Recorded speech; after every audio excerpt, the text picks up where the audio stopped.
Hello everyone, I'm Claire Stewart. Thanks for joining us tonight. Tuscaloosa homicide detectives are investigating a botched robbery attempt that started at one Northport home, spilled over to a neighbor's porch, and ended with one person dead. WVUA's Danny Salter takes us to the crime scene in tonight's top story.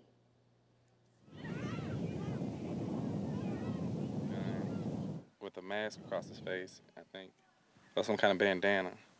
The other guy claimed that he was getting robbed. Ronald Russell opened his door Tuesday night to what authorities are calling a robbery. It began minutes earlier right next door at 3405 18th Street in Northport. So that's where it started, and that's where he was initially assaulted. And he ran to the neighbor's house to try to get in there.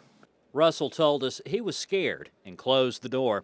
He didn't recognize his neighbor, 23-year-old Gerald Bertrand. If I had any idea that it was him, I may have helped, but I had no idea it was him.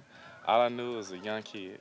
Captain Lloyd Baker of Tuscaloosa Metro Homicide told us 19-year-old Christopher Antonio Collins, wielding a pistol, forced Bertrand to give him all his cash, $70.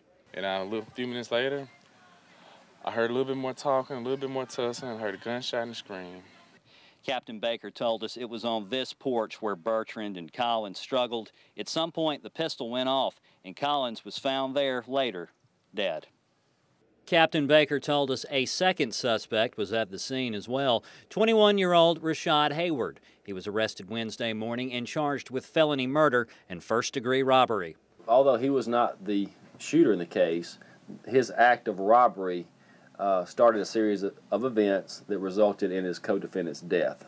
Bertrand has not been charged. Captain Baker told us the shooting appears to have been self-defense. Russell's glad the second suspect is in jail and said what goes around comes around. When you go down a bad path, you end up in bad results. In Northport, Danny Salter, WVUA News.